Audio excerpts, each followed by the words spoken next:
Ya, puji Tuhan, selamat malam Bapak Ibu Saudara semuanya. Selamat berjumpa kembali malam hari ini dalam online Discipleship Revival Total Ministry. Oke, malam hari ini kita siapkan hati kita bersama-sama untuk kita boleh kembali belajar kebenaran firman Tuhan. Ya, oke, Saudara. Tema yang akan kita bahas malam hari ini, kita akan masih melanjutkan tema yang kita bahas pada minggu yang lalu ya, masih bicara tentang pikiran Kristus. Ya, tentang pikiran Kristus. Nah, Saudara, apa yang sudah kita bahas kemarin ya? Pertama, bahwa kita semua yang di dalam Kristus harus cepat. Ketika kita lahir baru, kita harus mulai memperbaharui cara berpikir kita, ya, cara berpikir kita sebagai manusia baru, ciptaan baru, harusnya isi daripada pikiran kita ini juga baru, saudara. Tapi firman Tuhan mengatakan di bawah kolong langit itu nggak ada yang baru, ya, di bawah kolong langit itu nggak ada yang baru, yang ada hanya pengulangan belaka. Walaupun kelihatannya itu baru untuk generasi saat ini, tapi itu sebenarnya pernah ada. Dan yang sudah ada, yang pernah ada itu akan ada kembali. Hanya pengulangan-pengulangan. Bagaimana kita bisa mengisi dengan sesuatu yang baru? Nah, sumbernya harus baru. Saudara, yang menggerakkan dalam aktivitas kehidupan kita ini, kita sudah mulai terlatih ya. Dari dulu manusia ini selalu didoktrin untuk berpikir, ya, untuk berpikir.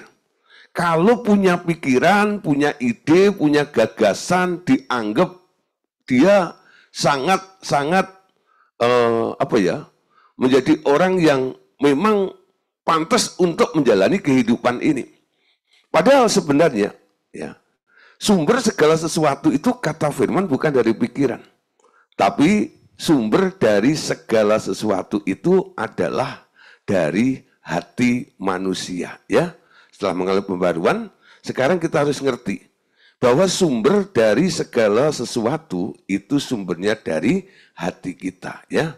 Nah, Tuhan melakukan penggantian pikiran Anda yang lama. Caranya dengan melalui hati Anda. Sumber segala macam pikiran berasal dari hati. Bila hati seseorang murni, maka pikirannya juga akan murni, ya. Nah, jangan kebalik. Jangan hatimu dipengaruhi oleh apa yang Anda pikirkan. Pikiranmu dipengaruhi dengan apa yang Anda dengar, dengan apa yang Anda lihat, bukan? Anda melihat sesuatu yang baik, Anda berpikir yang baik. Lalu hatimu terpengaruh dengan apa yang sedang Anda pikirkan, ya. Apa berita yang Anda dengar? Berita yang jahat, berita yang buruk, berita yang mencemaskan. Nanti pikiranmu akan buruk, akan jahat, dan penuh dengan kecemasan. Setelah engkau berpikir seperti itu, nanti hatimu seperti apa yang Anda pikirkan, betul? Nah, sekarang harus dirubah polanya. Pikiranmu harus dipengaruhi oleh hatimu. Bukan dari luar itu yang menajiskan, kata firman.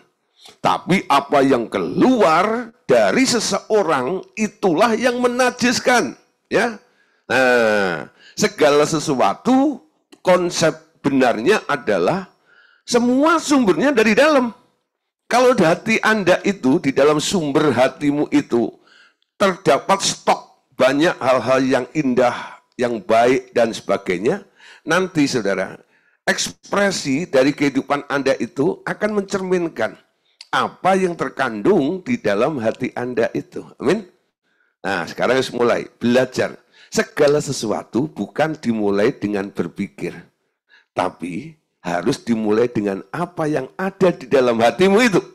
Oleh karena itu, jagalah hatimu dengan segala kewaspadaan, karena dari situlah, ya, akan terpancar kehidupan. Amin. Bagaimana caranya menjaga hati?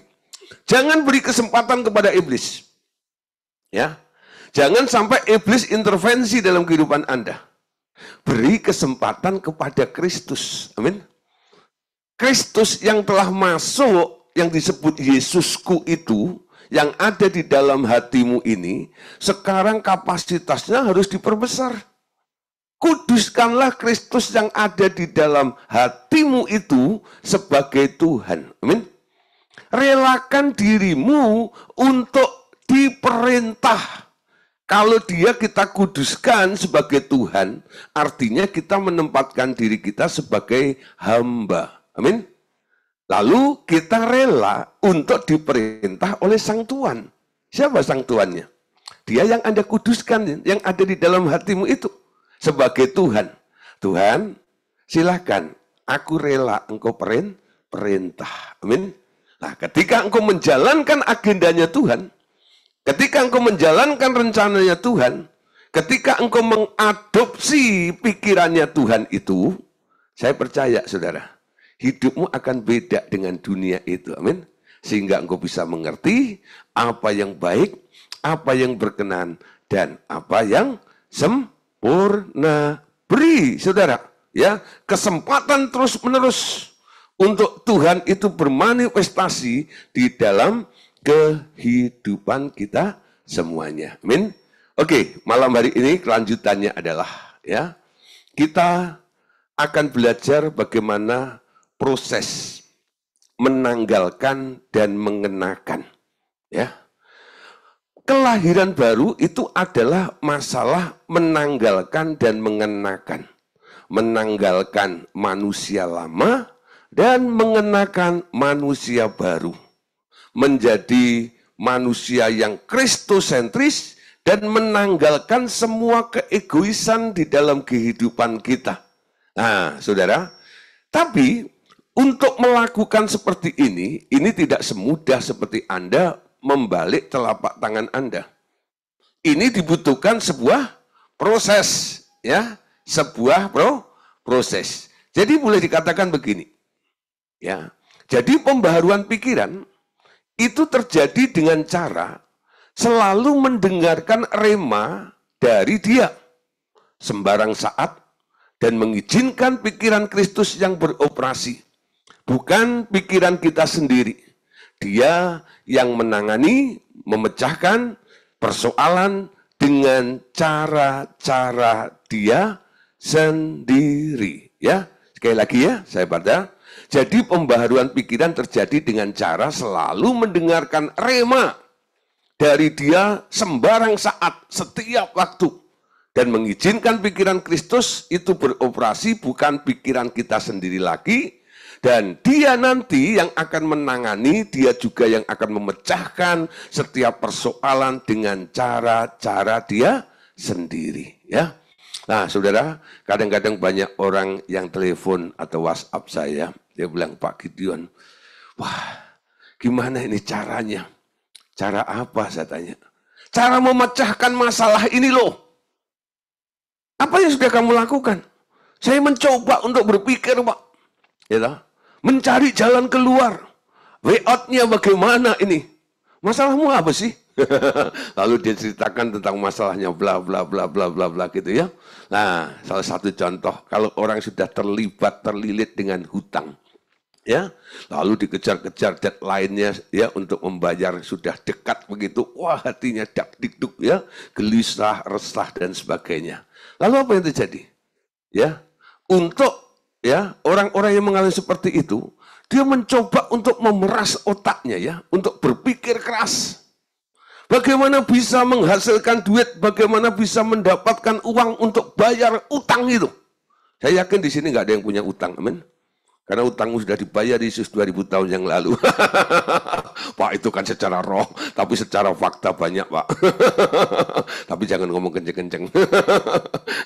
Nah, saudara, sekarang malam hari ini, kalau contoh ya, Anda punya hutang itu. Coba, apa yang Anda pikirkan? Ya, Anda coba cari kerjaan, betul ya? Sampai lembur, ini dan itu, untuk menghasilkan income yang lebih, sehingga bisa membayar hutang tersebut. Tapi kalau itu nggak berhasil, ya, lalu Anda mencoba untuk mencari jalan praktis, ya, cari orang-orang yang bisa minjemin duit, bukan? Anda coba cari siapa ya? Orang yang duitnya banyak dan rela untuk minjemin duit kepada saya. Saya mau pinjam. Kalau enggak Anda coba mengajukan ya ke bank ya untuk apa? Cari kredit di sana. Nanti Anda dapat dari bank itu lalu Anda buat bayar hutang. Itu sebenarnya gali lubang tutup lubang, betul? Itu bukan way out, saudara. Ya, itu bukan way out. Itu hanya menunda, ya, menunda saja. Anda lega sementara karena Anda bisa menutup kasus yang sedang Anda hadapi terhadap seseorang, tapi Anda punya masalah yang baru.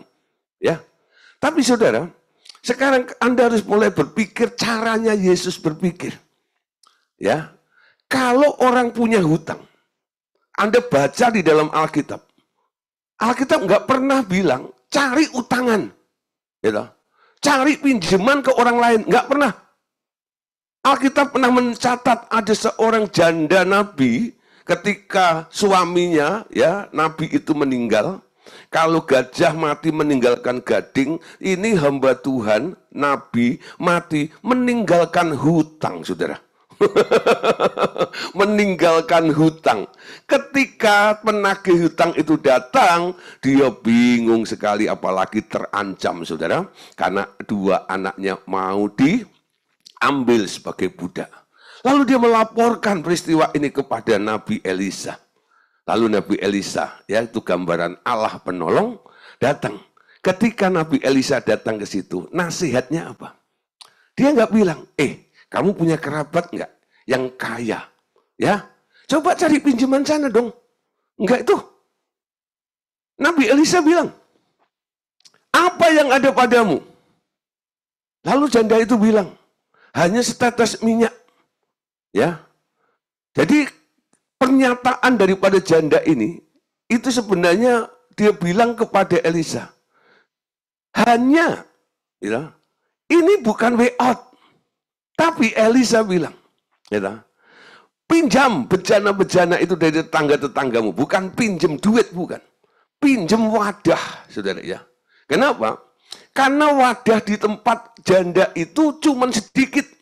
Kapasitasnya kecil. Ya. Jadi Elisa hendak memperbesar kapasitasnya supaya dia bisa menyelesaikan masalah yang besar itu. Jangan sedikit, sebanyak-banyaknya. Lalu masuklah ke dalam kamar, tutup pintu itu, tuang minyak itu. Elisa nggak bilang, teteskan minyak itu. Janda itu bilang, tinggal 1 tetes. Itu nggak ya? Tapi Elisa bilang, tuang minyak itu. Apa yang terjadi, saudara? Mujizat terjadi. Minyak itu terus mengalir. Seperti apa yang dikatakan oleh Elisa. Tuang, alirkan minyak itu. Sampai berhenti mengalir ketika semua bejana itu telah penuh. Amin. Nah, saudara, Anda nggak pernah berpikir seperti itu, bukan?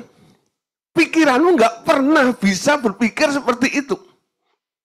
Tapi itu caranya Tuhan, ya. Dan hanya bisa direspon dengan hati, betul? Kalau dipikir nggak masuk nalar. Mana mungkin 1 tetes minyak itu bisa memenuhi tempayan-tempayan yang begitu banyak yang ada di rumah itu. Tapi karena janda ini sudah terlatih, karena dia istri seorang nabi, dia bisa meyakini, dia bisa percaya. Namanya percaya itu bukan dengan otak. Ya, namanya percaya itu dengan hati. Amin. Nah, saudara, sekarang kita lihat, biarkan Kristus yang beroperasi, bukan pikiran kita sendiri. Nanti dia yang akan menangani, dia nanti juga yang akan memecahkan setiap persoalan yang Anda hadapi, karena Anda serahkan kepada Tuhan dan Anda izinkan dia untuk beroperasi dalam kehidupan Anda. Dia dengan caranya sendiri, gak butuh pendapatmu, amin. Dengan caranya sendiri akan menolong Anda, amin. Nah, ini harus dilatih, amin. Proses penggantian dari manusia lama ke manusia baru ini perlu latihan. Amin. Dengan cara apa? Pertama, menghentikan pola yang lama. Masalah itu bukan dipikirin. Amin. Masalah itu bukan dipikirin. Tapi Anda yakin Tuhan yang ada di dalam kehidupan Anda adalah Tuhan yang besar, Tuhan yang ajaib, Tuhan yang dahsyat, yang pasti bisa menolong apa yang sedang Anda hadapi. Amin. Nah, untuk hal seperti ini perlu latihan, bukan? Beberapa orang kadang-kadang saya nasihati seperti ini. Kadang-kadang masih bantah, Pak. Nasihatnya bagus, Pak. Tapi Pak, gitu loh. Ini kayaknya nggak bisa, Pak, gitu loh. Utang ya utang, Pak, seperti itu. Masalah ya masalah, gitu loh. Bukan ide seperti ini dan itu. Ini bukan ide saya bilang. Anda saya bawa untuk berpikir cara berpikirnya Allah. Berhentilah memikirkan masalahmu, biar Tuhan yang Anda beri otoritas dalam kehidupan Anda itu, Dia yang akan mengerjakan secara luar biasa di dalam kehidupan Anda semuanya. Amin. Nah, saudara, masalah Anda yang terbesar adalah kebiasaan untuk memikir sendiri itu. Amin. Akibatnya, pikiran Kristus menjadi rudimentair, ya.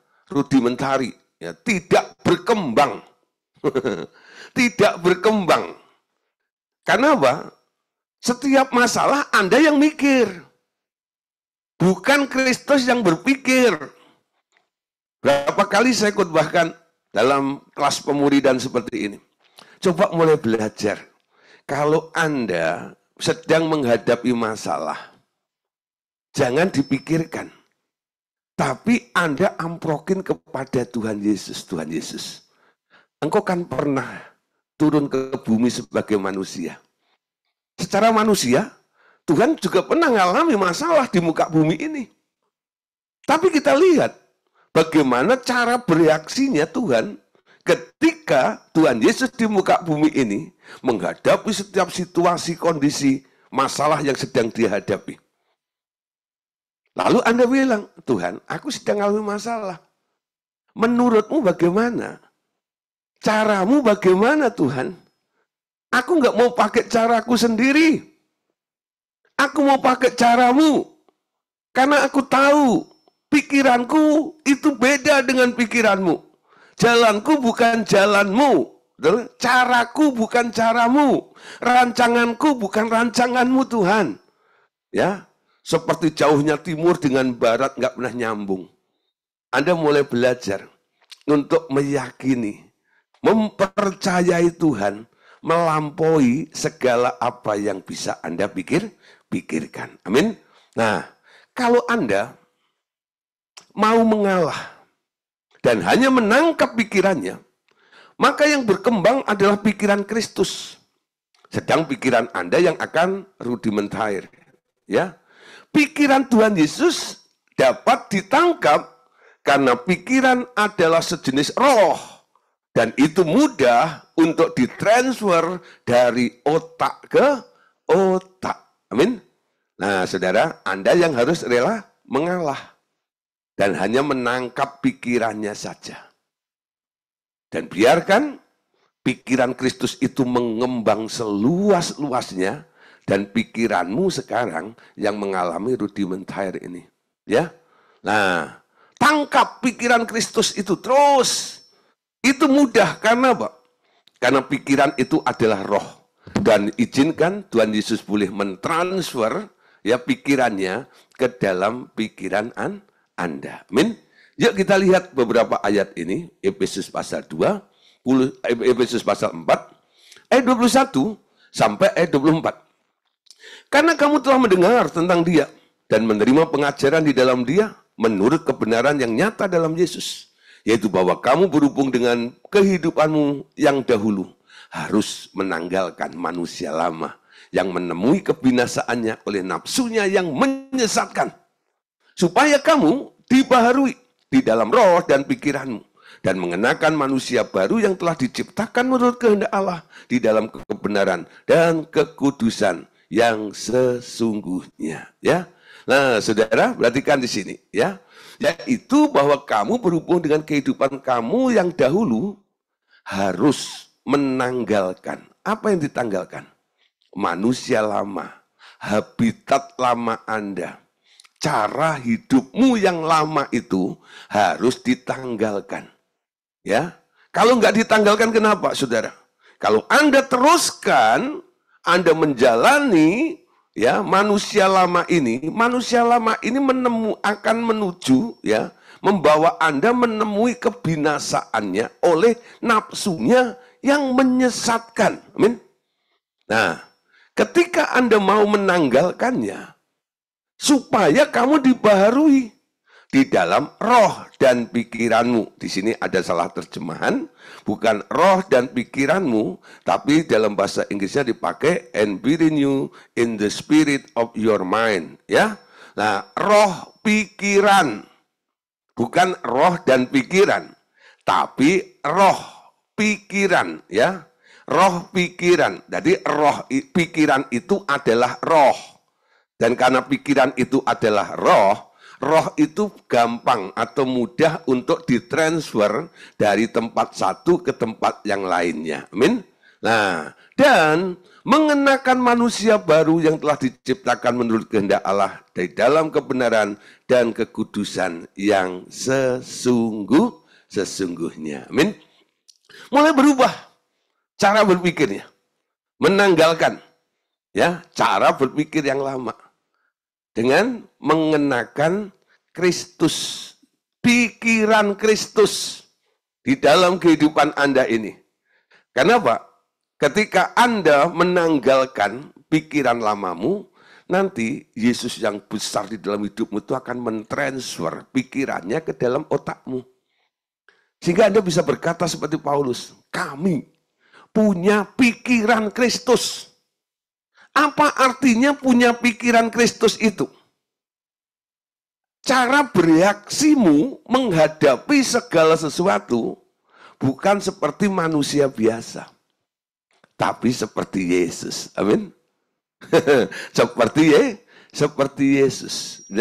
Menjadi seperti Yesus dalam perkataan, perbuatan, ya, dan pikiran Anda, betul? Seperti Yesus berpikir. Nanti kalau Anda ditanya, kok kamu bisa mikir seperti itu? Ya nggak ngerti. Saya dapat dari Tuhan seperti ini. Siapa yang pernah mengalami seperti itu? Jangan nunggu Anda mentok sampai nggak bisa mikir, baru Anda ketemu pikiran Kristus. Tapi sebelum Anda ngalami namanya mentok, ya brokenness dalam kehidupan Anda, habis-habisan total, dan baru, aku berserah Tuhan. Kenapa kamu berserah? Ya wes entek. Ya, nah, sudah habis seperti ini, gimana lagi? Ya, nah, pasrahnya itu karena terpaksa seperti itu, karena terkondisikan seperti itu. Ya, tapi nggak apa-apa. Ya, untung Anda masih datang kepada Tuhan saja. Nah, di situ orang kadang-kadang baru mau mengenakan pikiran Kristus. Apapun Tuhan kiranya yang Engkau suruh, aku mau lakukan Tuhan. Nah, baru namanya mujizat itu terjadi di dalam kehidupan Anda. Nah, sekarang kita perhatikan perbedaan antara pikiran manusia dan pikiran Allah. Ya, apa bedanya pikiran manusia dan pikiran Allah?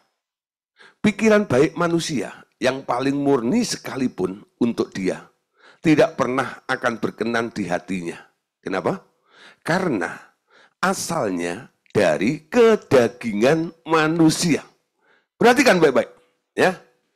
Pikiran baik, kita tidak bicara tentang pikiran manusia yang nyolong, yang jahat, korupsi, gitu ya. Marah, bukan itu. Tapi pikiran baik, amin. Pikiran baik manusia yang paling murni sekalipun untuk dia tidak pernah akan berkenan di hatinya. Karena asalnya dari kedagingan manusia. Amin. Karena daging itu nggak pernah berkenan di hadapan Allah. Pikiran manusia adalah kedagingan. Kenapa disebut kedagingan pikiran manusia ini? Karena sumbernya dari daging. Ketika manusia itu berpikir, dia sedang berkata, aku mau. Amin. Aku mau itu sebenarnya adalah bentuk ekspresi daripada dagingmu sebenarnya. Yang mulai muncul di dalam benak Anda, lalu menjadi buah pikiranmu. Pikiran manusia adalah kedagingan. Di sini setuju? Bahwa pikiran manusia adalah kedagingan. Amin. Nah, dan daging itu nggak laku. Hanya pikiran dia yang benar. Ya, kalau kita sudah nangkep nih, pikiran manusia hanya daging dan hanya pikiran dia yang benar, ya, tindakan selanjutnya, karena itu sudah saja berhenti membuat gagasan dan sudah saja berhenti untuk membuat interpretasi. Amin. Interpretasi. Nah, saudara, sekarang berhenti buat gagasan atau interpretasi. Walaupun itu gagasanmu atau interpretasimu itu untuk Tuhan juga. Ya, saya seorang hamba Tuhan. Ya, saya sering mempersiapkan khotbah. Kadang-kadang diminta oleh kelompok tertentu atau gereja tertentu dengan tema ini dan itu dan sebagainya untuk berkhotbah, ya, atau untuk mengajar. Nah, saudara, ketika saya mempersiapkan khotbah, nah, dulu gaya saya yang dulu, saudara, saya mencoba untuk, ya, saya mencoba untuk membuat gagasannya, ya, membuat gagasannya. Lalu dapat firmannya. Ayat-ayat di dalam Alkitab itu coba saya interpretasikan. Biasanya, saudara, ayat-ayat itu saya pakai untuk merohanikan apa yang menjadi gagasan yang saya buat itu. Ya, saya mau nih, ya, ngomong tentang ini, gitu ya. Saya cari ayatnya. Ayat itu saya pakai untuk merohanikan apa yang saya mau. Amin. Nangkep ya? Apa yang saya mau. Itu saya rohanikan supaya kelihatan rohani didukung dengan firman. Nanti ketika saya sajikan, saudara, wah, ya, ini firman Tuhan, saudara. Kenapa? Ada ayatnya. Orang nggak berani membantah. Itu kan kata Pak Gideon. Oh, bukan. Itu bukan kata saya. Itu kata firman, ini ayatnya tahu. Ya, no? Ketika saya ngomong seperti itu, nggak ada yang berani membantah, bukan? Karena ada ayatnya.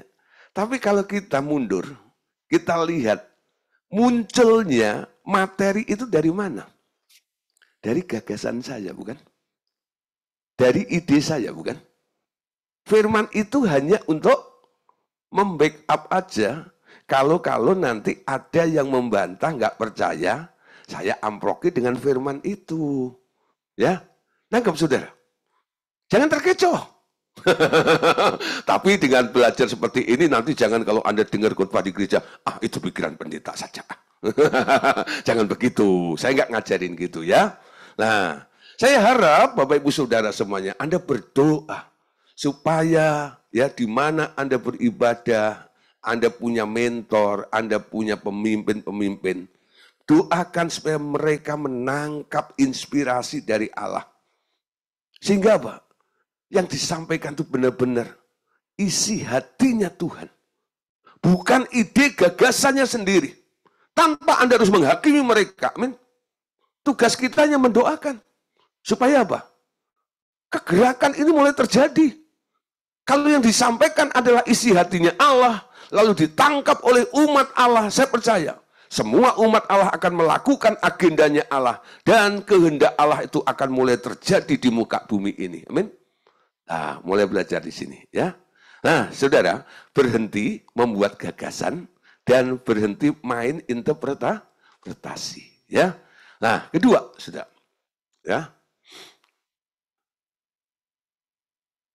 Oke. Berhentilah mempersembahkan pikiranmu kepada Dia. Sedikit pun tak berharga baginya. Minta Roh Kudus membongkar buah pikiranmu, bahkan cara-cara berpikirmu atau pattern of thinking, ya. Keluar itu sampai habis. Mintalah agar pikiran Kristus yang mengalir di dalam dan memenuhi otak Anda. Amin. Nah, memenuhi otak Anda. Nah, saudara, kita lihat di sini, ya. Minta Roh Kudus membongkar buah pikiranmu itu. Izinkan, beri otoritas 100% kepada Roh Kudus untuk membongkar buah pikiranmu, bahkan cara berpikirmu sendiri yang sifatnya paten itu, ya, keluar sampai entek, sampai habis, sikat habis. Lalu Anda baru minta agar pikiran Kristus yang mengalir di dalam dan memenuhi otak Anda. Amin. Yuk kita lihat, saudara, beberapa ayat. Matius 16 ayat 23. Maka Yesus berpaling dan berkata kepada Petrus, "Nyahlah iblis, engkau suatu batu sandungan bagiku.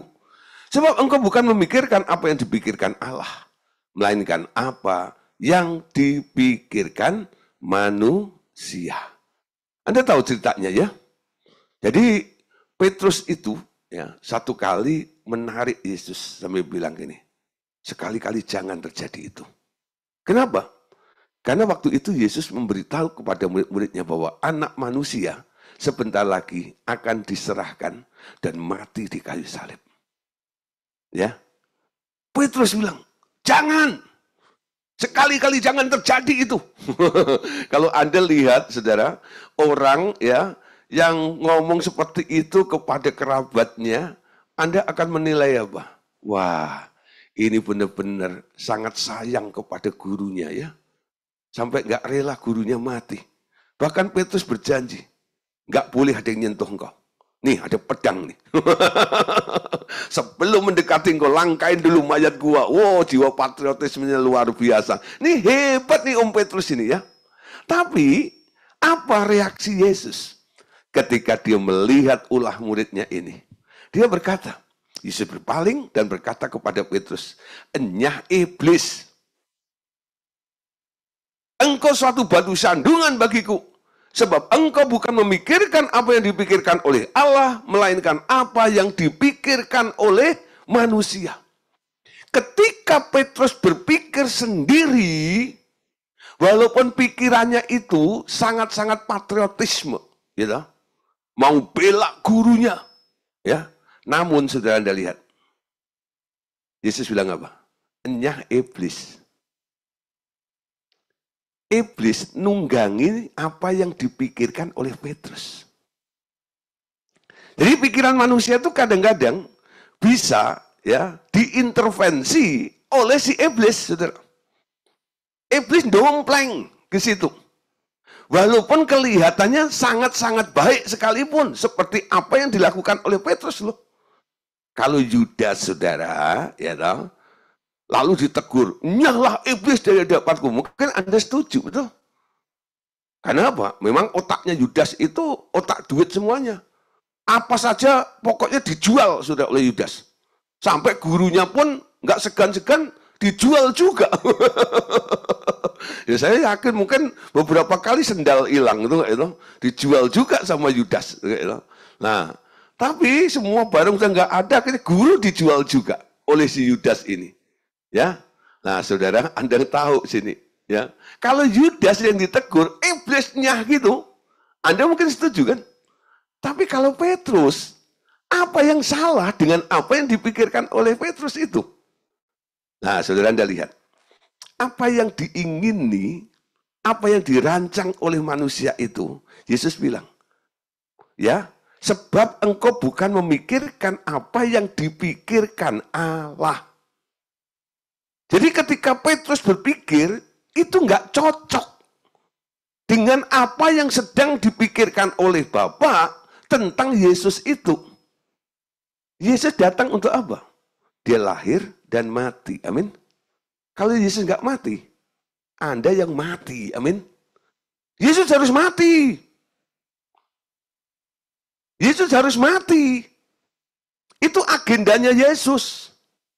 Ketika ada orang yang mencoba untuk menghalangi rencana Allah itu, dari mana kekuatan idenya? Sebenarnya ada yang merasuk, saudara, yang nggak rela Yesus mati. Ya, itu bukan Petrus sebenarnya.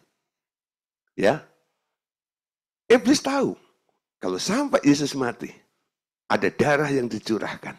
Wow, itu bahaya sekali. Kenapa? Karena darahnya amat kuasa, oh sucikan dari dosa, lepaskan semua susah, darahnya tebus saya. Amin. Darah Yesus, saudara. Kalau boleh jangan sampai tercurah di Golgota itu. Kalau sampai terjadi seperti itu, transaksi itu terjadi, manusia akan selamat. Amin. Karya penebusan Yesus terjadi di situ. Iblis gak mau. Dia pakai Petrus untuk berpikir dengan gaya patriotisme. Tapi Yesus bilang, nyah engkau iblis dari hadapanku. Sekarang nangkep ya. Ada perbedaan antara pikiran Allah dengan pikiran manusia. Jadi kita harus menyelaraskan. Betul-betul ada di dalam pusat kehendak Allah itu bagaimana? Mengerti apa yang dipikirkan oleh Allah lepas dari perasaanmu sendiri. Amin. Milikilah perasaan, pikiran dan perasaan yang terdapat di dalam Kristus Yesus. Amin. Berpikir seperti Yesus, merasakan seperti Yesus juga. Amos 4 ayat 13. Sebab sesungguhnya Dia yang membentuk gunung-gunung dan menciptakan angin, yang memberitahukan kepada manusia apa yang dipikirkannya, yang membuat fajar dan kegelapan, dan yang berjejak di atas bukit-bukit bumi, Tuhan Allah semesta alam, itu namanya. Amin. Ini bicara tentang siapa? Tuhan yang menciptakan semua alam itu adalah Yesus, ya, Yahweh. Nah, Dia dikatakan ya, yang memberitahukan kepada manusia apa yang dipikirkannya.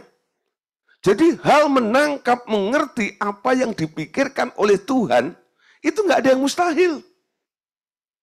Karena kemauannya dari Dia, amin. Dia memang pengen mau memberitahu apa saja yang sedang Dia pikirkan kepada Anda, amin.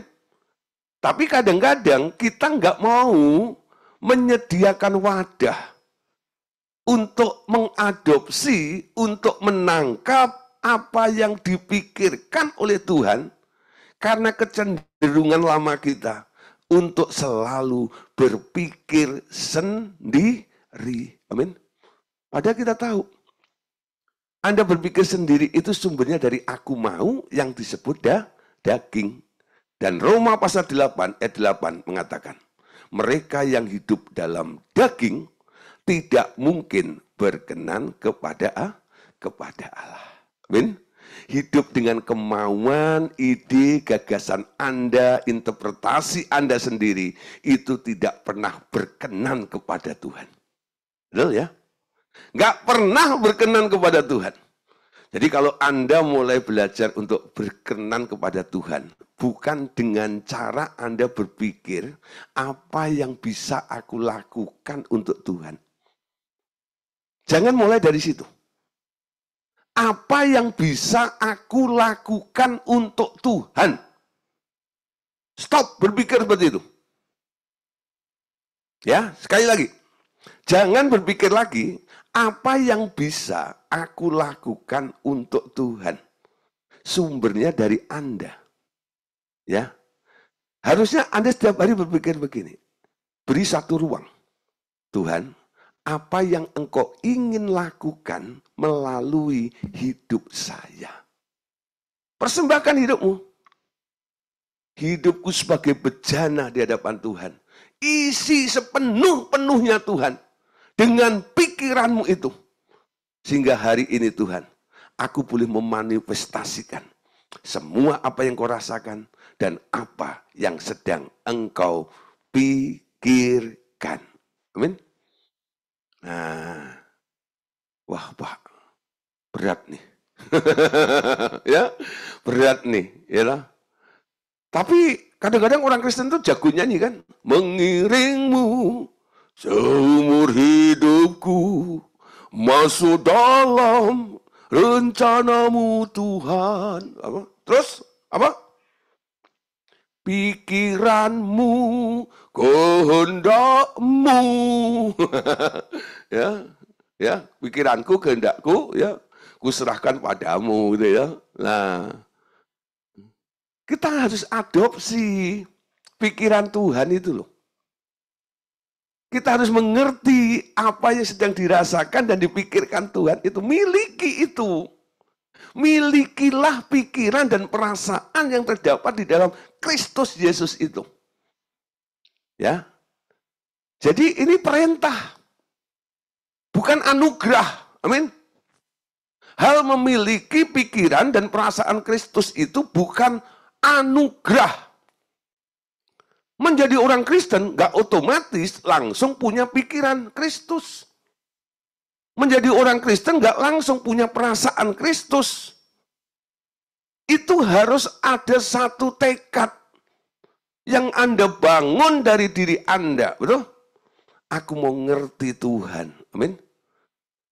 Nah, jangan lebay dengan Tuhan itu.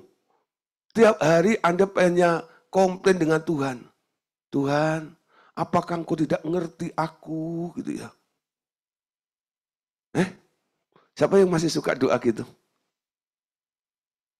Sudah ikut pemuridan bertahun-tahun di RTM, masih ngomong begitu, kitir laluan. Ya, oh Tuhan, kiranya engkau mengerti aku, gitu ya. Nah, sekarang bukan persoalan Tuhan ngerti Anda. Yang harus Anda minta. Tekadnya harus dibangun di balik. Tuhan, aku mau ngerti Engkau. Tuh? Aku mau ngerti Engkau Tuhan. Hal Tuhan ngerti Anda itu sudah tercakup di dalam anugerahnya. Amin. Bapakmu di surga tahu apa yang engkau butuhkan. Dan semua yang dicari oleh bangsa-bangsa itu sudah diberikan kepadamu. Amin. Jadi Anda nggak perlu komplain-komplain lagi, Tuhan, kiranya engkau mengerti aku. Sekarang ganti. Ya, beri ruang. Tuhan, aku mau. Aku mau ngerti engkau Tuhan. Karena engkau telah mengerti tentang aku. Amin. Jadi yang itu jangan dipersoalkan lagi. Walaupun hari-hari ini, kehidupanmu masih banyak persoalan, masalah dalam kehidupan Anda. Bukan berarti Allah tidak mengerti Anda. Amin. Kenapa Anda bermasalah terus dalam kehidupan Anda? Karena Anda keluar dari jalur kehendak Tuhan. Amin. Sehingga hidupmu nggak tenang. Hidupmu penuh dengan masalah. Anda masuk dalam plan rencana Tuhan yang sesungguhnya. Saya yakin, saudara. Kalau terjadi masalah, masalah itu bukan untuk mencelakakan Anda. Tapi masalah itu untuk mendewasakan dan meningkatkan kualitas Anda. Amin. Tapi kalau masalah itu adalah hasil dari kekhawatiran Anda, dengan khawatirmu, engkau akan binasa. Engkau akan hancur. Amin. Nah, terus saudara. Tentang berpikir sendiri, orang yang berpikir itu kan selalu menghasilkan sebuah ide atau pengetahuan. Orang-orang yang punya ide, gagasan, punya pengetahuan ini dan itu, biasanya nih, ya, gayanya sedikit sombong, gitu ya. Gue bisa, gue mampu, seperti itu loh. Nah, pengetahuan yang dimunculkan karena dia mampu berpikir, itu kadang-kadang menjadi benteng, ya, di dalam manusia itu. Yang sering Alkitab bilang sebut sebagai benteng keangkuhan. Ya, keangkuhan. Nah, banyak buah pengetahuan baik dan jahat yang dikumpulkan seorang yang masih duniawi. Membuat otaknya menjadi berat. Ya, membuat otaknya menjadi berat dan besar kepala. Menjadi manusia rasional. Cenderung menghina manusia yang hidup dalam roh, orang-orang yang peka, dengan dunia roh. Nah, saudara, biasanya orang yang pakai logikanya, kalau ketemu dengan orang-orang yang hidup dalam roh, mereka selalu menghina. Ya, jadi orang Kristen tuh ya jangan terlalu ekstrem. Ora et labora gitu loh. Ora et labora. Saudara cari di Alkitab. Ora et labora itu nggak ada. Tapi itu selalu jadi slogan. Ora et labora. Ya? Nah, berdoa dan bekerja. Wow. Bekerja di sini bukan berarti Anda nanti selesai ini nggak keluar dari kantor semua. Enggak, maksud saya gitu ya. Nah, berdoa dan berusaha untuk berpikir gitu loh. Jadi habis berdoa, nggak nangkep kehendak Tuhan, nggak nangkep arahan Tuhan, hanya menyertakan Tuhan, Tuhan, ideku ini sertai ya. Aku mau begini loh Tuhan, kiranya kuasamu, makanya dia nyembah Tuhan lama-lama supaya dapat urapannya, gitu ya. Untuk apa? Mengurapi idenya itu. Mengurapi gagasannya itu. Nah, malam hari ini sengaja saya ngomong keras. Bukan karena saya pakai mic, sudah, bukan ya. Tapi ini memang benar-benar pengajaran makanan keras malam hari ini. Kenapa? Kalau tidak begini, Anda nggak ngerti perbedaannya. Dan Anda nggak ngerti kapan harus cepat berubah. Amin. Ya. Jadi hasil pengetahuan dari kerja otak Anda itu akan menghasilkan benteng. Namanya benteng keangkuhan tadi itu. Ya. Dan cenderung menghina orang-orang yang hidup dalam roh. Doa-doa. Ya, melakukan kehendak Allah. Apa tuh? You know? Nah, yang penting cari duit gitu loh. Ya. Nah, saudara, rasa angkuh itu biasanya muncul, saudara ya, terhadap orang-orang seperti ini. Rasa angkuh itu dapat dipatahkan dengan segala senjata-senjata rohani. Seperti hikmat, seperti mahrifat, dan kuasa-kuasa kesembuhan, mujizat dari Tuhan Yesus. Ya, dari Tuhan Yesus. Terus, kita harus juga waspada akan keangkuhan orang-orang yang berkarunia dan berurapan. Tetapi masih belum benar-benar menyalibkan dagingnya. Keangkuhan mereka jauh lebih besar dibandingkan orang duniawi. Karena karunia dan urapan itu mengangkat egonya lebih tinggi lagi. Hingga berani menghina sesama orang lain yang karunia dan urapannya berbeda dengan dia. Apalagi yang tak berurapan sama sekali. Hati-hati, ya. Bukan hanya yang berpikiran duniawi. Yang sudah masuk di kalangan rohani sekalipun. Khususnya yang main urapan-urapan tapi belum melepaskan kedagingannya, keegoinnya. Nah, di sini sudah. Mereka nanti akan kelihatan. Urapan kenceng, tapi aku maunya juga kenceng juga. Ini lebih bahaya lagi. Nah, saudara, kami mengajar seperti ini, ya, karena kami pernah mengalami ada di daerah itu. Ya, apa yang kami, ya, waktu itu kami masih bikin acara namanya Revival Worship Service 2 Sabtu sekali. Nah, saudara, khotbah daripada Pak Andreas itu seperti kayak kerangka, konsepnya seperti itu. Lalu jemaat kan pengen, betul nggak ya, untuk masuk di dalam kerangka itu, untuk mengalaminya, bukan? Nah, oleh karena itu kita ajak mereka menyembah. Makanya acaranya disebut Revival Worship Service. Kadang-kadang kita acara itu sampai 3 jam, 3,5 jam. Ya, Pak Andreas khotbah 1 jam gitu ya. Dan nanti sisanya itu nyembah Tuhan luar biasa. Namanya urapan bermanifestasi dahsyat luar biasa. Berbagai macam ya jenis urapan itu termanifestasi ketika kami menyembah Tuhan. Mujizat terjadi sudah. Banyak mujizat. Dan itu yang masih diharapkan dan dirindukan oleh banyak orang. Kadang-kadang telepon saya, Pak Gideon, yuk, gini. Ngalami seperti dulu, seperti ini dan itu. Tapi ketika saya sampaikan tentang koreksinya, Bukan berarti saya tidak lagi menyembah dalam roh.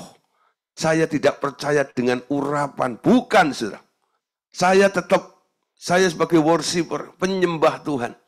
Ya, saya masih berbahasa roh. Saya percaya karunia-karunia itu. Tapi saya tidak memanipulasi karunia-karunia itu hanya untuk keinginan-keinginan yang harus terpenuhi dari dalam diri kita. Amin. Ini, saudara. Itu daging namanya. Ya, daging. Kalau yang di dunia kalangan sekuler itu kelihatan dengan cepat. Wah, kedagingan tuh. Ya. Tapi kalau di kalangan rohani, saudara, pasti kegiatannya kegiatan rohani juga, bukan? Nah, di sini terselubung. Kadang-kadang orang nggak melihat bahwa ada unsur daging, unsur yang harus dipaksakan, Tuhan diseret-seret, untuk memenuhi kehendak dan keinginan Anda. Nanti kalau udah terjadi, mujizat terjadi, siapa yang puas? Yang puas bukan Tuhan. Yang puas Anda. Amin. Karena apa? Keinginanmu tercapai. Itu namanya daging. Pikiran daging. Amin. 2 Korintus 10 ayat 3 sampai 6. Memang kami masih hidup di dunia. Tetapi kami tidak berjuang secara duniawi. Karena senjata kami dalam perjuangan bukanlah senjata duniawi, melainkan senjata yang diperlengkapi dengan kuasa Allah yang sanggup untuk meruntuhkan benteng-benteng. Kami mematahkan setiap siasat orang dan merubuhkan setiap kubu yang dibangun oleh keangkuhan manusia untuk menentang pengenalan akan Allah. Kami menawan segala pikiran dan menaklukkannya kepada Kristus. Dan kami siap sedia juga untuk menghukum setiap kedurhakaan bila ketaatan kamu telah menjadi sempurna. Paulus, saudara, melatih dirinya. Dia berkata, memang kami ini masih hidup di dunia. Tapi kami tidak berjuang secara dunia. Kok bisa? Upaya usahanya bukan muncul dari dirinya sendiri. Sehingga ayat 4 ini berkata, karena senjata kami dalam perjuangan bukanlah senjata duniawi, melainkan senjata yang diperlengkapi dengan kuasa Allah yang sanggup untuk meruntuhkan benteng-benteng. Ya, kami mematahkan setiap siasat orang dan merubuhkan setiap kubu yang dibangun oleh keangkuhan manusia untuk menentang pengenalan akan Allah. Keangkuhan manusia itu tadi, karena dia punya pengetahuan sendiri, itu menentang pengenalan akan Allah. Artinya apa? Anda nggak akan ketemu dengan kehendak Allah, itu nggak ketemu. Nggak bisa masuk dalam pusat kehendak Allah, itu nggak mungkin. Kenapa? Karena ada bentengnya. Bentengnya apa? Pengetahuanmu itu loh. Ya, Anda merasa tahu, merasa bisa. Yang tahu cuma satu. Tuhan, Engkau yang tahu. Yang bisa cuma satu. Tuhan yang ada di dalam dirimu, itu yang bisa. Amin. Anda hanya melakukan apa yang Tuhan tahu, dan Anda hanya mengerjakan apa yang Tuhan sanggup. Hal-hal yang besar akan terjadi dalam kehidupan Anda. Nah, tindakan Paulus adalah ayat 5, saudara. Di sini dikatakan, ayat 5 ya. Kami menawan segala pikiran dan menaklukkannya kepada Kristus. Menawan pikiran dan menaklukkannya kepada Kristus. Gimana, saudara? Menawan pikiran dan menaklukkan kepada Kristus gimana? Ini ada salah terjemahan sedikit ya. Nah, ada kata yang kurang di sini. Dalam bahasa Inggrisnya ada kata obedience ya, of Christ. Nah, yaitu kami menawan segala pikiran dan menaklukkannya kepada pikiran ketaatan Kristus. Pikiran ketaatan Kristus. Anda lihat, yang dipuji oleh Bapaknya ketika Yesus bangkit dari kematian apa, saudara? Bukan Yesus buat mujizat, bukan ya? Bukan Yesus bangkitin orang mati, bukan ya? Alkitab berkata, karena kamu taat, maka aku beri nama di atas segala nama. Setiap lutut bertelut, setiap lidah mengaku Yesus adalah Tuhan. Yesus diangkat menjadi Adonai, ya, menjadi Lord, menjadi Tuhan atas segala ciptaannya. Karena dia dilihat, dinilai oleh Bapaknya telah menjadi taat. Amin. Nah, menjadi taat. Jadi Paulus ini sebenarnya sedang berkata, kami menawan segala pikiran dan menaklukkan kepada pikiran ketaatan Kristus. Sama seperti Kristus taat kepada Bapaknya, itu yang akan aku lakukan. Aku juga mau taat seperti Kristus taat itu loh. Ketika Yesus ditanya oleh ahli-ahli Taurat, orang Farisi, atas dasar apa engkau melakukan semuanya itu?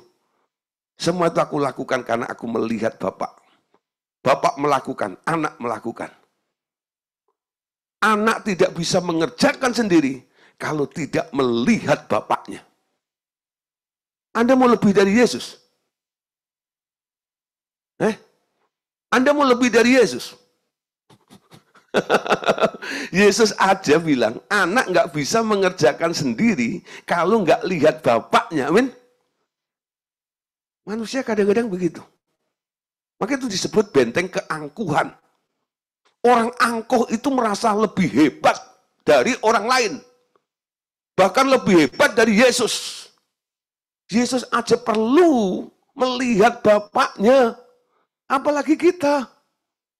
Harusnya kita juga begitu. Amin. Meneladani Kristus. Bergerak menurut aliran-aliran Kristus itu loh. Mengadopsi dulu gagasan ide Yesus itu. 2 Korintus 3:14. Tetapi pikiran mereka telah menjadi tumpul. Sebab sampai pada hari ini, selubung itu masih tetap menyelubungi mereka. Jika mereka membaca perjanjian lama itu tanpa disingkapkan. Karena hanya dalam Kristus, selubung itu disingkapkan. Nah, jadi orang yang berlagak sok tahu, itu sebenarnya Alkitab bilang, atau Paulus bilang, pikirannya tumpul. Nah, karena ada yang menyelubungi, udah ya, menyelubungi. Nah, selubung itu harus diangkat dari manusia itu. Saudara, bicara tentang pikiran Kristus. Emang apa sih keuntungannya kalau Bapak Ibu Saudara memiliki pikiran Kristus itu? Kita bilang sudah ya, pikiran Kristus itu adalah senjata. Pikiran Kristus adalah senjata. Sekarang muncul pertanyaan begini, mana lebih mudah bagi Yesus yang adalah Tuhan pencipta segala sesuatu, baik yang di surga maupun yang ada di dunia materi, untuk mengosongkan diri dari kealahannya, atau Anda, makhluk berdosa, untuk mengosongkan diri dari kemanusiaan Anda? Tak ada harganya mempertahankan kemanusiaan Anda. Lebih baik kosongkan saja. Amin. Yesus mengosongkan dirinya. Dengan Anda disuruh mengosongkan dirimu, sebenarnya lebih mudah mana? Anda itu orang hina, orang lemah gitu ya. Pikiranmu suka salah, meleset, ini dan itu. Lalu disuruh menanggalkannya. Yesus yang nggak pernah berbuat dosa, yang penuh dengan kemuliaan, mengosongkan kealahannya. Lebih mudah mana coba? Sebenarnya lebih mudah Anda, betul? Untuk membuang hal yang baik, yang mulia, sama membuang hal yang jahat dan hina, kira-kira mudah mana, saudara? Coba kalau di sini saya bilang, Pak Joni, tolong buang emasmu tuh. Punya emas berapa gram? Ya Mas Joni ada berapa gram? Oh kiloan Pak saya. Nah, wah sayang banget tuh. Tapi kalau saya bilang, Pak Joni, buang sampah itu, atau bangkai tikus itu, dengan segera, betul? Iya Pak, betul. Itu baunya luar biasa. Mengganggu saya. Amin.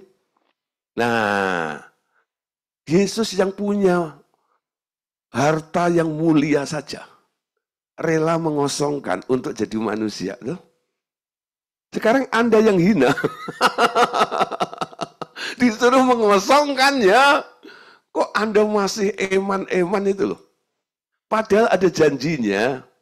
Kalau Anda mau kosongkan kemanusiaanmu, Anda akan dijadikan anak Allah yang menyerupai Allah. Diisi dengan kepenuhan Allah, diisi dengan kemuliaan Allah, sehingga engkau akan menjadi makhluk yang mulia. Amin. Kok nggak mau? Masih mempertahankan ide gagasanmu, dan sok pinter itu loh. Sok hebat dan sebagainya. Nah, pikiran manusia itu kan selalu error ya. Pikiran manusia itu selalu salah saja di hadapan Allah. Tapi mengambil oper pikiran Kristus membuat Anda jadi penurut Allah. Nah, siapa yang menurut, ia adalah pemenang. Amin. Mau nurut sama Tuhan, Anda pasti jadi menang. Ya. Pikiran untuk dengan rela mengosongkan diri dari kemanusiaan Anda dan rela menderita secara badani adalah senjata yang sudah harus dimiliki sejak awal memasuki masa kedewasaan di dalam Kristus. Ya, rela menderita secara badani. Rela. Kenapa sih manusia itu merasa terhina? Kan dia nggak rela dihina. Kenapa merasa menderita terus? Karena nggak rela menderita. Pengennya apa? Happiness.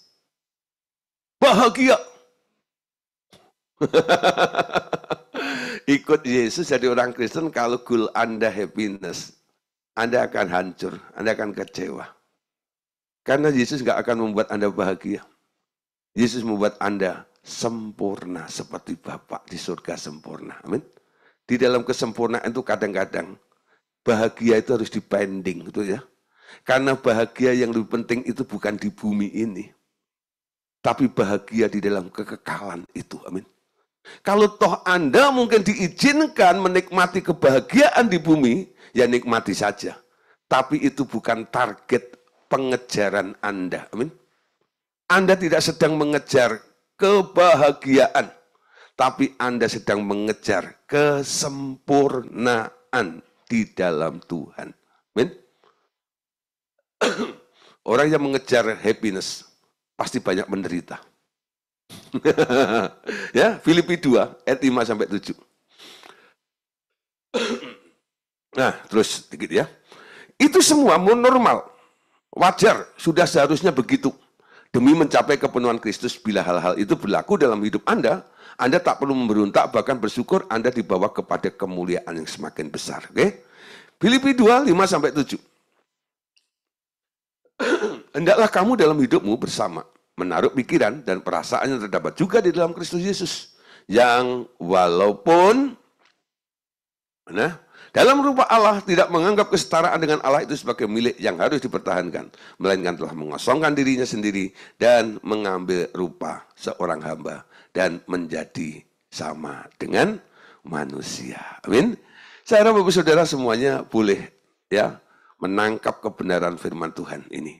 Supaya apa? Proses cloning Yesus itu cepat terjadi di dalam kehidupan Anda. Nah, ada satu hal lagi ya yang akan kita bahas malam hari ini, yaitu tentang aktivitas otak manusia ya. Nah, saudara, tapi sebelumnya satu ayat lagi. 1 Petrus 4 ayat 1 sampai 2. Jadi karena Kristus telah menderita secara badani, kamu pun harus juga mempersenjatai dirimu dengan pikiran yang demikian. Karena siapa yang telah menderita secara badani, ia telah berhenti berbuat dosa. Supaya waktu yang sisa jangan kamu pergunakan menurut keinginan manusia, tetapi menurut kehendak Allah. Ya, nah, pikiran Kristus itu menjadi senjata Anda. Oke, sekarang aktivitas otak. Bila di kepala seseorang dipasang alat pengukur getaran otaknya, ternyata ada 4 daerah operasi otak ya yang berbeda-beda ya. Nah, saat seseorang sadar penuh, ia berpikir setiap saat untuk membuat rencana atau memecahkan persoalan-persoalan sekitar hidupnya. Saat seperti itu frekuensi otaknya sekitar 14 Hz ya sampai 30 Hz. Nah, daerah ini disebut sebagai daerah frekuensi beta. Ya. Jadi ketika Anda berpikir, memecahkan masalah ini dan itu, Anda ada di frekuensi 14 Hz sampai 30 Hz. Ya. Nah, di sini Anda ada di daerah beta ini loh. Ya, di daerah beta. Itu sadar betul, ya. Orang berpikir itu sadar betul, ya. Jadi kalau sudah bisa mikir gitu ya, itu sadar. Ya. Kalau ditanya 4 tambah 4 berapa gitu ya, bisa bilang 8. Kenapa? Anda berpikir, tapi kalau lagi ngambang, lagi gini, 4 tambah 4, jawab yang salah. Nah, itu belum, ya, belum sadar betul. Nah, jadi orang yang sadar penuh, kesadarannya penuh, dia sedang berpikir, sedang bikin plan dalam kehidupannya, atau memecahkan kasus-kasusnya, orang-orang tersebut bisa dibilang ada di frekuensi beta. Berikutnya, ya, bila ia mencapai klimaksnya, itu akan merasa lelah dan mengantuk, ya, mikir terus, cari solusi hidup, terus ya, tapi sampai akhirnya capek gitu ya, merasa lelah. Dengan perlahan, frekuensi otak itu akan menurun sampai di bawah 14 Hz. Dan ia mulai memasuki ambang tidur dengan frekuensi antara 14 Hz sampai 7 Hz. Ya. Ini disebut level alfa. Ya, level alfa. Nah, jadi antara sadar gitu ya, ngantuk gitu ya. Nah, di ambang tidur ya. Nah, matanya merem, kadang-kadang itu melek, tapi masih bisa sadar sekitarnya. Nah, ini itu ada di daerah alfa. Lalu, bila ia tidur dan bermimpi, level otak itu turun antara 7 Hz sampai 4 Hz. Level ini disebut level ya bermimpi. Ya. Mimpi ini biasanya tak teringat lagi jikalau ia bangun tidur. Ya. Jadi dia ada di frekuensi ini, ya. Nah, turun sampai dia tidur, bahkan otak itu turun sampai dia mimpi biasanya, ya. Jadi orang lewat sudah nggak tahu, ya. Nah, aktivitas yang keempat, ya, otak yang keempat. Kalau ia terlelap, ia tak bermimpi lagi, frekuensi otaknya akan turun di bawah 4 Hz. Daerah ini disebut level delta. Biasanya tak lama, ya daerah ini lalu ia akan naik lagi ke level 0 dan bermimpi lagi. Mimpi ini yang kadang teringat waktu ia bangun, ya. Nah, saudara, ini level-level ya dari itu. Nah, saudara, kita perhatikan dari 4 macam frekuensi itu. Dengan berlatih dalam ibadah menyembah Dia dengan roh dan kebenaran, Anda membiasakan diri untuk tak terlalu banyak memakai pikiran dan menurunkan level pikiran Anda dengan semakin cepat memasuki level alfa. Bahkan tidur pun mulai mencapai level delta dengan segera. Nah, di sini Anda akan cepat memasuki alam supranatural, ya. Nah, saudara, ada beberapa orang kadang-kadang ya, mereka itu bilang, Pak, ya, saya kok nggak bisa apa namanya? Masuk dalam alam roh tuh bagaimana caranya, ya? Atau orang-orang kadang-kadang minta untuk ditumpangi tangan karena karunia-karunia itu kan bisa transfer melalui penumpangan tangan kata firman, ya. Nah, ditumpangi tangan, gejublek terus gitu ya. Nah, kadang-kadang dia melototin yang doain. Sampai yang doain ketakutan karena dipelototin. Coba ini saya doain Pak Andreas Daryanto itu. Pas doain, dia melototin saya. Ngapain lu melototin gua? Gitu. Nah, paling saya saranin nih, Pak, gitu, coba tutup mata, gitu ya. Nah, terus tapi masih pikirannya jalan. Walaupun matanya tertutup, tapi pikirannya masih jalan. Ya, dia masih ingat, rumah tadi kompor sudah dimatiin belum ya? Wow, ketika dia mikir kompor belum dimatiin atau belum tadi, ada kekhawatiran bergejolak dalam dirinya ya. Nggak tenang bukan? Nah, jadi nggak konsen. Pikirannya melalang buana sampai ke rumah. Coba mendeteksi kompor sudah mati atau belum ya. Ada juga nih orang beribadah kadang-kadang ya, belum selesai ibadah lagi diajak menyembah Tuhan ya. Nah, kalau ada gereja-gereja yang main masih urapan, mari saudara kita nikmati hadirat Allah gini loh, ya. Nah, semuanya bisa nikmati masuk dalam hadirat Allah. Orang itu nggak bisa, karena apa? Dia masih berpikir begini, ya. Dia nggak berpikir tentang apa yang sudah terjadi. Tapi dia berpikir apa yang akan terjadi. Habis ini mau makan apa ya, gitu ya. Nah, makan sekondro. Wah, hojak nih, enak tuh. Masih nggak alamatnya. Nah, saudara, malu mikir gitu ya. Nah, pendeta khotbah, musik ini, pujian dinyanyikan, hadirat Allah turun di situ. Ya. Pikiranmu kemana? Ke restoran itu. Itu loh. Wah, gitu loh. Nah, saudara, jangan, itu kadang-kadang masih seperti itu ya. Tubuhnya ada di situ, tapi pikirannya sudah melalang buahnya kemana-mana. Kenapa? Nggak ditaklukkan di situ itu loh. Nah, sebenarnya ya kalau orang lagi nyembah Tuhan atau mau dapatkan hadirat Tuhan dan sebagainya, dia harus turunkan ya paling tidak ada di level alfa gitu ya. Setengah tidur gitu loh. Ya. Setengah tidur gitu. Nah, nanti terus turun lagi ke level delta itu loh. Deep emang gitu. Dulu ada ya, waktu zaman pengurapan dulu, orang diurapi, jatuh, iya. Lah, setelah itu, saudara, dia bisa sampai 1 jam lebih lah gitu. Karena waktu itu saya memimpin pujian, terus sebelum Pak Andreas itu khotbah, kita impartasi urapan.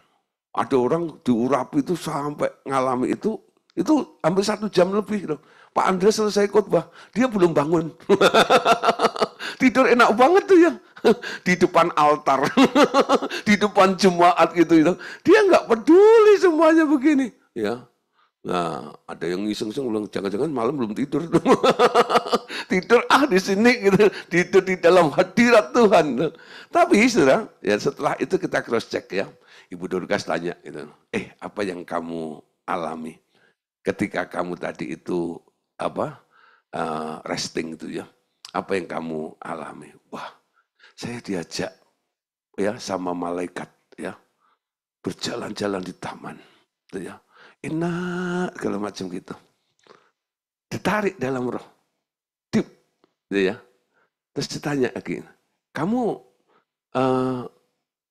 lihat nggak orang-orang berlalu lalang gitu? Ya saya dengar sih, gitu, tapi saya nggak kuasa bangun gitu. Nikmati seperti ada yang menahan dari situ. Nah itu antara alfa sampai delta itu saudara. Dan nanti saya harap ya Bapak Saudara, walaupun kita lakukan acara ini dengan platform Zoom seperti ini, Anda bisa lakukan di rumah juga. Ketika kita ajak memuji menyembah Tuhan ya. Nah, coba nih ya. Coba nikmati hadirat Tuhan juga. Jangan sibuk, Pak Gideon belum khotbah. Ya, nyalain kompor dulu, bikin Indomie dulu, macam gitu ya. Ya, memang nggak kelihatan karena kamera Anda tutup sih, gitu ya. Tapi roh saya kayaknya mengikuti. Bikin kopi dulu, bikin teh dulu, gitu ya. Gitu ya. Gak ada sih di sini ya.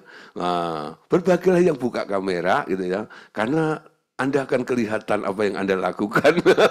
Yang kameranya ditutup seperti ini saya nggak tahu apa yang Anda lakukan ya. Nah, supaya Anda benar-benar nikmati, alami kebenaran firman itu. 1 Timotius 4 ayat 7 ya. Oke.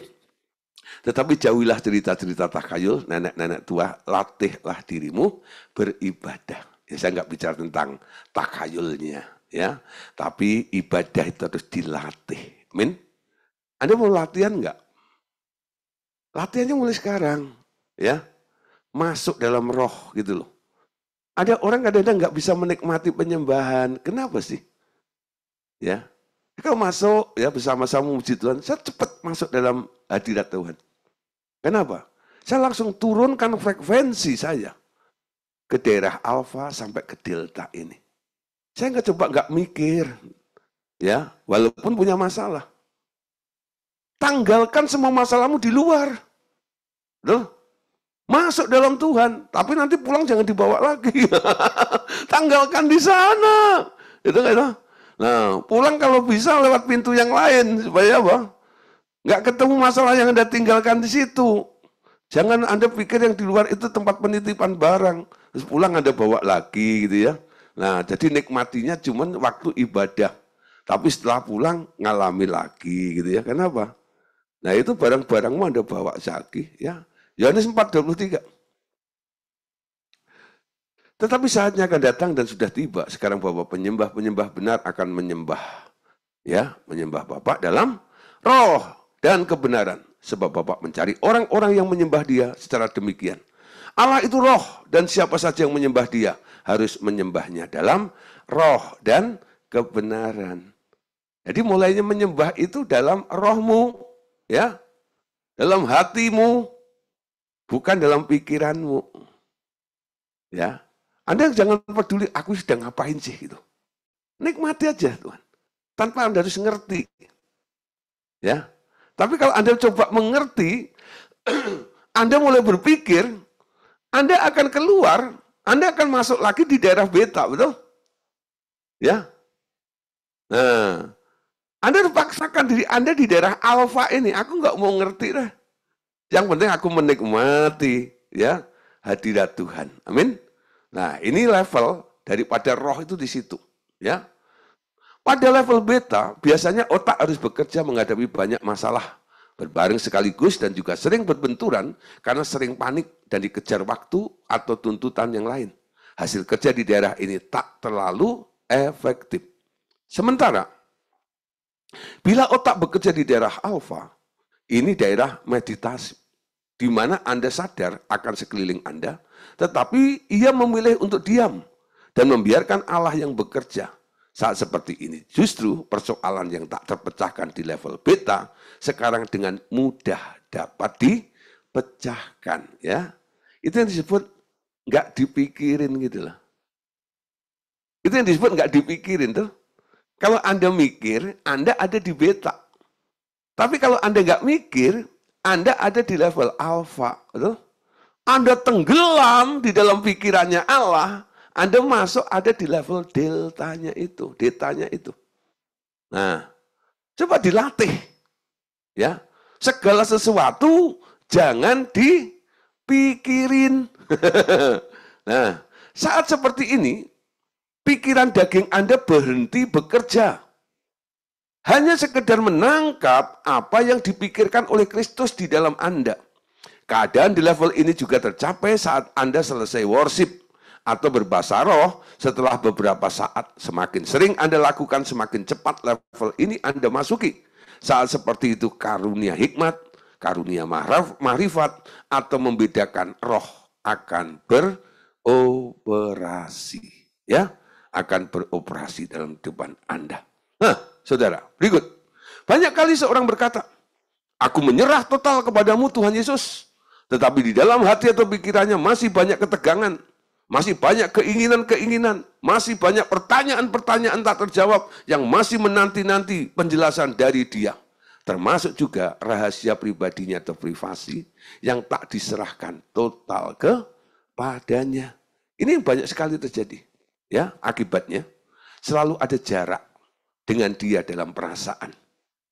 Bila ia dengan iman mempercayakan seluruhnya kepada dia, sama seperti seorang perempuan yang menyerahkan seluruh rahasia pribadinya, yang menyerahkan kepada suaminya, timbul cinta yang tulus dan damai sejahtera sepenuhnya. Keadaan ini membuat ia dapat tinggal dalam level alpha, dan delta senantiasa, saudara. Ya, jadi levelnya itu turun, tidak lagi ada di daerah beta. Ya, nah akibatnya, saudara, ya, Esra 1 ayat 5. Maka berkemaslah kepala-kepala kaum keluarga orang Yehuda dan orang Benyamin serta para imam dan orang-orang Lewi, yakni setiap orang yang hatinya digerakkan Allah untuk berangkat pulang dan mendirikan rumah Tuhan yang ada di Yerusalem. Saya nggak cerita lalu jauh, tapi ini bagaimana orang-orang itu bisa berkumpul, lalu mereka punya hati yang sama untuk membangun kembali bait suci. Siapa yang menggerakkan? Orang-orang yang hatinya digerakkan oleh Allah untuk berangkat pulang. Ya, Yohanes 15 ayat 7. Jikalau kamu tinggal di dalam aku dan firmanku tinggal di dalam kamu, mintalah apa saja yang kamu kehendaki dan kamu akan menerimanya. Nah, saudara, banyak orang kadang-kadang menafsirkan salah ayat ini, Pak. Ayat ini bilang, minta apa saja yang kamu kehendaki. Tapi bagian A-nya nggak pernah diperhatikan. Jikalau kamu tinggal di dalam aku dan firmanku tinggal di dalam kamu, baru B ini berlaku. Jadi bagian B ini sebenarnya kalimat yang bersyarat. Amin. Minta apa saja yang kamu kehendaki dan kamu akan menerima. Jikalau kamu tinggal di dalam aku dan firmanku tinggal di dalam kamu. Kalau kamu tidak tinggal di dalam Yesus dan firman-Nya tidak tinggal di dalam Anda, apa saja yang kamu minta, kamu mendapatkan enggak? Ya enggak. Allah akan mengabulkan permintaan yang sumbernya dari Dia sendiri sebenarnya. Ya, di dalam Kristen ini sebenarnya konsepnya cuma dari Dia, oleh Dia, kepada Dia, bukan? Dia yang memunculkan pernyataan, pertanyaan, ya, permintaan itu. Lalu Anda ucapkan, Dia juga yang akan menjawab. Ya, nah, hari ini begitu. Kenapa Tuhan selalu menjawab manusia itu? Apa enggak takut salah? Tapi kalau prinsip ini dilakukan, ya enggak. Kenapa? Idenya dari Dia. Orang itu minta karena dia dapat dorongan untuk minta dari Tuhan. Tuhan mempengaruhi orang itu untuk minta sesuatu. Tujuannya apa? Supaya kehendak Tuhan itu bisa terrealisasi, terjadi di bumi ini. Itu tujuannya. Ya. Kenapa Anda harus minta? Karena surga itu bergerak butuh alasan. Harus ada yang meminta di bumi ini. Kenapa? Sejak manusia ditaruh di bumi, otoritas bumi itu sudah diserahkan kepada manusia. Manusia sekarang yang boleh mengubah bumi ini. Tapi harus sampai pada level ketaatan. Nuh itu menghukum bumi, betul? Karena Nuh orang taat. Dengan iman dia menghukum bumi itu. Nah, taat baru bisa menggerakkan, menjalankan penghukuman di bumi ini. Bumi ini mau diberkati, mau terjadi apa dan sebagainya. Itu tergantung Anda. Anda yang mana? Anda yang mengadopsi ide dan gagasannya Tuhan. Tapi kalau Anda yang semaunya diri sendiri, ya nggak bisa. Bumi jadi rusak, amin. Nah, keinginan Allah apa? Bumi itu seperti si surga, amin. Makanya banyak keinginan Allah itu ditaruh dalam diri Anda supaya Anda minta. Supaya orang bisa melihat Allah itu hebat, Allah itu besar, Allah itu penuh segala sesuatu, kelimpahan. Lalu ditaruhlah di dalam pikiran Pak Joni, minta kekayaan bangsa-bangsa. Mbah, lalu Pak Joni minta, Tuhan, biarkan kau jadikan aku kaya. Yang pengen kaya siapa? Tuhan. Tuhan pengen Pak Joni kaya. Tujuannya apa? Tuhan ingin memanifestasikan dirinya, menunjukkan, nih loh, peragawan-peragawatiku. Orang yang nurut aku itu gini ini loh. Ini kehendakku. Jadi Anda itu pelaksana kehendak Tuhan. Amin. Pelaksana kehendak Tuhan. Kalau Tuhan pengen Anda kaya, Anda jadi kaya. Bukan karena Anda pengen kaya. Karena Tuhan pengen kaya. Kapan ya Tuhan bilang gitu sama saya? Udah bosan miskin nih. Kapan ya Tuhan bilang begitu sama saya? Nah, jadilah orang ya yang jadi favoritnya Allah. Itu yang bisa kita lakukan. Di antara semua manusia ini, Anda favoritnya Allah bukan? Kalau Anda jadi favoritnya Allah, Anda akan sering mendapatkan peran untuk memperagakan apa yang menjadi keinginan Tuhan dalam kehidupan Anda. Amin.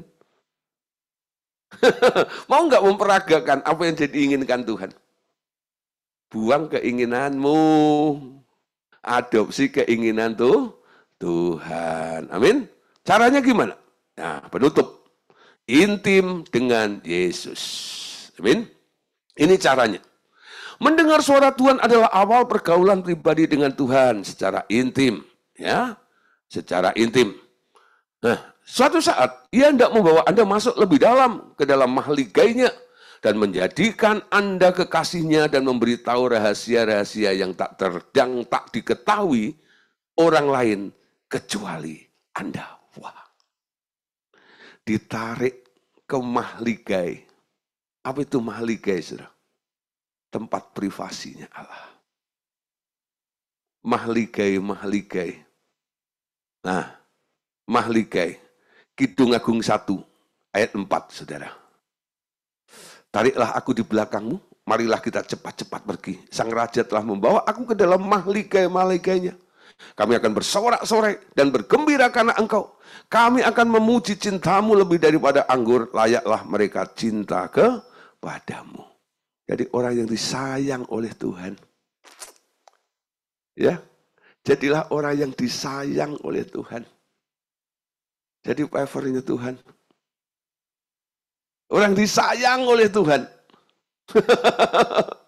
Ya, apa-apa nanti Anda dulu yang dipanggil. Aduh, kalau Anda disayang tuh.